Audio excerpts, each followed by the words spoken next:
नमस्कार दोस्तों, मैं पीके कुंदन स्वागत करता हूं आपका हमारे YouTube चैनल पर। जो साथी हमारे साथ नए जुड़े हैं वो हमारे चैनल को लाइक करें और सब्सक्राइब करें। कल हमने क्लास 10th के साइंस के सिलेबस के बारे में कल हमने बात कर ली थी। सिलेबस बता दिया था कि कौन सा टॉपिक कितने नंबर का आएगा। ठीक है, आज हम स्टार्ट करते हैं टॉपिक। तो आज का हमारा टॉपिक है जेनेटिक्स, आनुवंशिकी। ठीक है, आज का हमारा टॉपिक है आनुवंशिकी। तो सबसे पहले तो अपन को ये पता होना चाहिए कि आनुवंशिकी कहते किसे। ठीक है, तो सबसे पहले आनुवंशिकी कैसे कहते किसे। ठीक है, जीव विज्ञान की वह शाखा जिसमें सजीवों के लक्षण की आनुवंशिकता एवं विभिन्नताओं का क्या किया जाता है, अध्ययन किया जाता है। जीव विज्ञान की वह शाखा जिसके अंदर सजीवों के लक्षणों की आनुवंशिकता एवं विभिन्नताओं का क्या किया जाता है, अध्ययन किया जाता है। आनुवंशिकता के एवं विभिन्नताओं का अध्ययन किया जाता है, उन्हें क्या बोलते हैं, उन्हें बोलते हैं आनुवंशिकता। ठीक है, तो इसकी डेफिनेशन यानी परिभाषा क्या हुई कि विज्ञान की वह शाखा जिसमें सजीवों के लक्षण, आनुवंशिकता एवं विभिन्नताओं का अध्ययन किया जाता है। ठीक है, उसको क्या बोलते हैं, आनुवंशिकी के बोलते हैं। ठीक है, आनुवंशिकी शब्द का सर्वप्रथम प्रयोग किसने किया था? आनुवंशिकी शब्द का यानी जेनेटिक शब्द का सर्वप्रथम प्रयोग किसने किया था? वैटसन ने किया था। ठीक है, वैटसन ने 1905 में किया। ठीक है, तो जेनेटिक शब्द का सर्वप्रथम प्रयोग किसने किया था? वैटसन ने किया था। और कब किया था?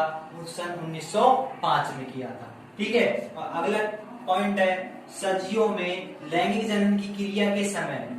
सजीवों में जब लैंगिक जनन होता है उसकी क्रिया के समय युग्मकों द्वारा विभिन्न लक्षणों का पीढ़ी दर पीढ़ी संचरण होता है। ठीक है, जब लैंगिक जनन की क्रिया होती है तब युग्मकों द्वारा, जैसे युग्मक होते हैं अपने स्पर्म ओव्यूल। ठीक है, इन युग्मकों द्वारा क्या लक्षणों का पीढ़ी दर पीढ़ी संचरण होता है। पीढ़ी दर पीढ़ी क्या होता है, संचरण होता है। उनको क्या बोलते हैं, आनुवंशिकी लक्षण बोलते हैं। जब पीढ़ी दर पीढ़ी संचरण कैसे होता है, जैसे अपने दादाजी के लक्षण किस में आते हैं, पिताजी में आते हैं। पिताजी के लक्षण हमारे अंदर आते हैं और हमारे लक्षण किस में आएंगे, अपने बच्चों में आएंगे। ठीक है, तो ये पीढ़ी दर पीढ़ी संचरण होता है, वो क्या कहलाता है, आनुवंशिकी लक्षण कहलाता है। ठीक है, अगला पॉइंट है इन आनुवंशिकी लक्षणों का जनक पीढ़ी से संतति पीढ़ी में संचरण क्या कहलाता है, वंशागति कहलाता है। भाई जनक पीढ़ी से संतति पीढ़ी में जो क्या होता है, संचरण होता है, लक्षणों का जो संचरण होता है उन्हें क्या बोलते हैं, वंशागति बोलते हैं। ठीक है, इन आनुवंशिक लक्षणों का जनक पीढ़ी से संतति पीढ़ी में क्या, संतति में पीढ़ी में संचरण ही वंशागति कहलाती है। ठीक है, तो अपन ने आनुवंशिकता की परिभाषा देख ली। ठीक है, इसके बाद में क्या, आनुवंशिक लक्षण किसे कहते हैं ये देख लिया। अब वंशागति किसे कहते हैं ये भी देख लिया। ठीक है, अब आनुवंशिक का जनक किसे कहा गया है। ठीक है, अब अगला पॉइंट बनता है कि आनुवंशिकता का जनक किसे कहा गया है। ठीक है, आनुवंशिक का जनक पता है आपको किसे कहा गया है, मेंडल को।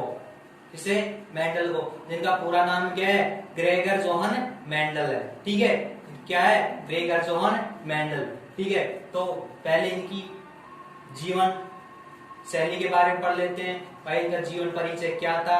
ठीक है, तो अगला पॉइंट क्या होगा अपना, अगला पॉइंट अपना होगा मेंडल के क्या, जीवन परिचय। मेंडल के जीवन परिचय।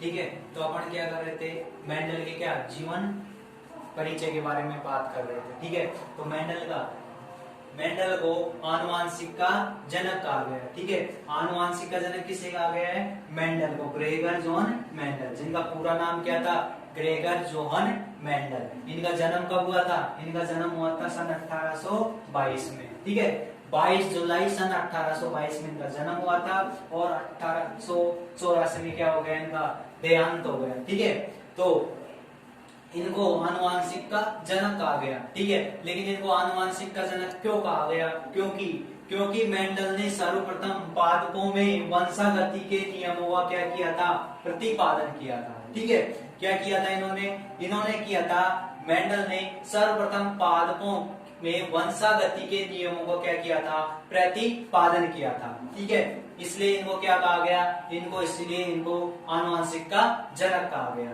ठीक है, अब अपन इनके जन्म की बात कर रहे थे मेंडल का जन्म कब हुआ था, 22 जुलाई सन 1822 में ऑस्ट्रिया के हेम्जानडार्फ प्रांत के सिलीसिया गांव में हुआ था। ठीक है, कहां पे हुआ था, मेंडल का जन्म 22 जुलाई 1822 को ऑस्ट्रिया के हेम्जानडार्फ प्रांत के सिलीसियन गांव में हुआ था। ठीक है, और इन्होंने क्या किया, सन 1842 में इन्होंने दर्शन शास्त्र की डिग्री प्राप्त कर ली। ठीक है, इन्होंने क्या कर ली, दर्शन शास्त्र की डिग्री प्राप्त कर ली। ठीक है, और सन 1843 में इन्होंने क्या किया, सन 1843 में इन्होंने ऑस्ट्रेलिया के ब्रुन शहर में एक चर्च था, वहां पे इन्होंने क्या किया, पादरी का नौकरी शुरू कर दी, पादरी पद पर नौकरी करना क्या कर दिया, इन्होंने शुरू कर दिया। ठीक है, 1843 में इन्होंने क्या किया, ब्रुन शहर के एक चर्च था, वहां पे पादरी पद का नौकरी करना शुरू कर दिया। ठीक है, उन्होंने चर्च के उद्यान में मेंडल ने उद्यान मटर पर 7 वर्षों तक क्या किया, 7 वर्षों तक प्रयोग किए।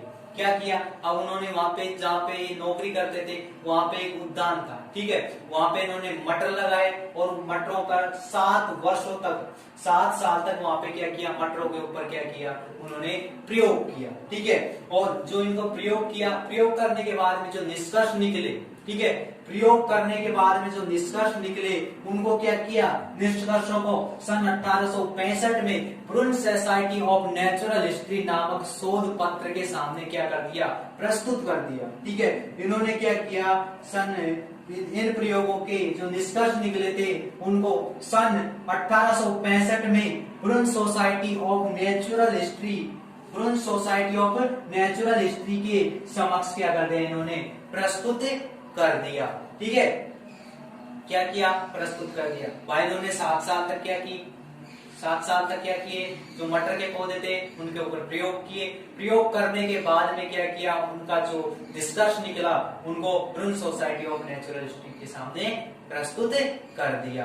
ठीक है, अगला पॉइंट है 66 में, सन 1865 में तो क्या किया था इन्होंने, ब्रुन सोसाइटी ऑफ नेचुरल हिस्ट्री के सामने क्या अपने शोध पत्रों को क्या किया था, इन्होंने समक्ष प्रस्तुत किए थे। ठीक है, लेकिन सन 1866 में इनके प्रयोगों को सोसाइटी की वार्षिकी में पादप संस्करण पर प्रयोग नामक शीर्षक से क्या कर दिया, इन्होंने प्रकाशित कर दिया। ठीक है, इन्होंने क्या किया, सन 1865 को तो क्या किया, ब्रुन सोसाइटी ऑफ नेचुरल हिस्ट्री नामक उसमें प्रकाशित कर दिया था। ठीक है, लेकिन 1866 में इन्होंने अपने प्रयोगों को सोसाइटी की वार्षिकी में पादप संकरण पर प्रयोग के नाम पर इनका क्या रख दिया, इन्होंने पादप संकरण पर प्रयोग नामक शीर्षक क्या कर दिया, इन्होंने प्रकाशित कर दिया।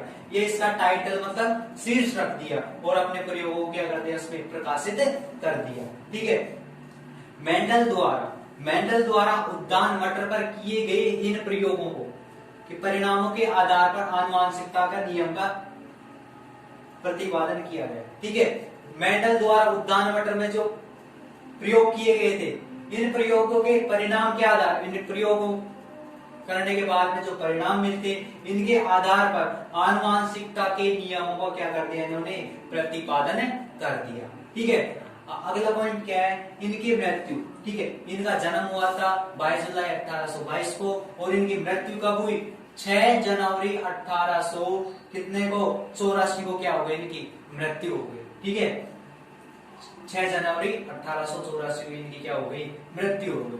ठीक है, अब अगला टॉपिक क्या आएगा अपना, कि भाई जो मेंडल थे, ठीक है, इन्होंने इनके जो ये नियम थे, ठीक है, तो इनका नियम की सफलता के नियमों को जो सफलता मिली, उन सफलताओं के क्या क्या कारण थे। ठीक है, तो अगला पॉइंट क्या है, मेंडल के सफलताओं के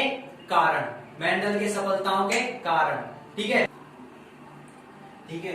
तो मेंडल के सफलताओं के क्या क्या कारण थे, ठीक है। तो अपने पास कारण है, 3 बड़े कारण थे जिन्होंने क्या उनके नियमों को क्या मिली, सफलता मिली। पहला कारण क्या था, पहला कारण था मेंडल ने एक समय पर एक ही लक्षण के वंशागति का अध्ययन किया। उन्होंने क्या किया भाई, एक समय पर एक ही कार्य करना चाहिए, ये अपने बड़े बूढ़े बोलते हैं, ठीक है। तो उन्होंने भी क्या किया था, उन्होंने भी यही किया था कि एक समय पर एक ही लक्षण की वंशागति का क्या किया था, अध्ययन किया था, ठीक है। इसके जस्ट अगला है, मेंडल ने अपने संकरण प्रयोग के सभी आंकड़ों का सावधानी पूर्वक सांख्यिकी विश्लेषण किया, ठीक है। जो आंकड़े आए थे उनका सावधानी पूर्वक क्या किया, सांख्यिकी विश्लेषण किया था, ठीक है।